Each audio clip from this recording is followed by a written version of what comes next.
Good morning, everyone. This week's Torah portion has the famous story of the 12 spies that Moses sent to the land of Israel to navigate, to be able to spy and discover the best route and way to enter into the land of Israel. And we all know the tragic ending of the story. 10 out of the 12 spies came back with a negative, pessimistic report, saying the land is unconquerable.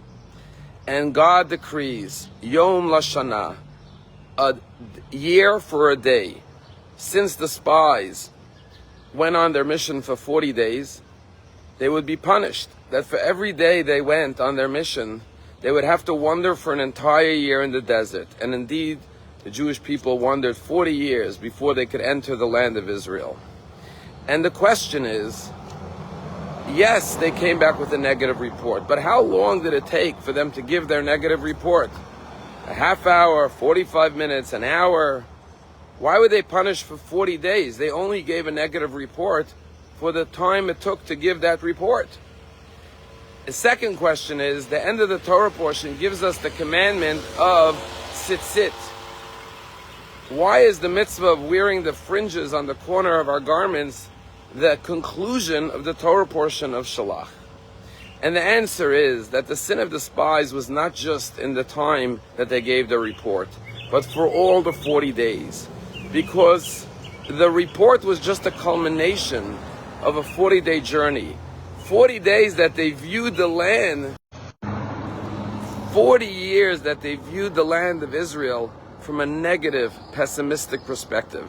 Instead of seeing what God told them, that this is the land I'm going to give to you, they saw the challenges, and they were gripped by fear and pessimism. And therefore they were punished for every one of the 40 days that they viewed the land not through the eyes of God, but through their own insecurities and fears. As they said, we felt like grasshoppers, and so too were we grasshoppers in the eyes of the dwellers of the land, clearly projecting their insecurity and fear and feeling of lack of self-worth and significance upon the people, because how would they know how they were viewed in the eyes of others? They felt inferior, and therefore they thought everyone saw them as inferior. And that went on for 40 days, and that's why they were punished for 40 years. And that's why the conclusion of the parsha is tzitzit. Tzitzit is the antidote to feeling inferior and insecure. Why?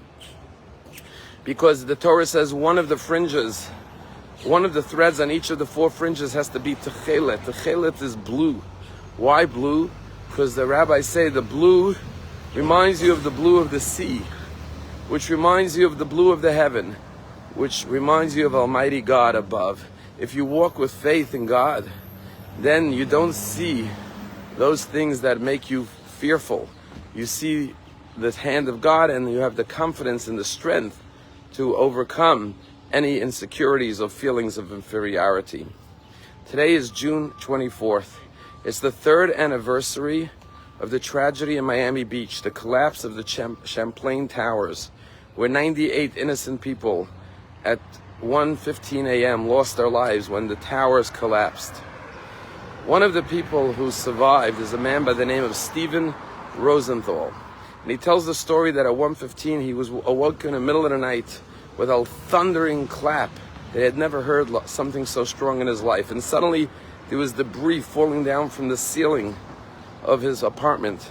And he couldn't even see, but he ran to the door of his apartment. He opened his door, and normally his door faces the elevators. But when he opened the door of his apartment, he could see the ocean.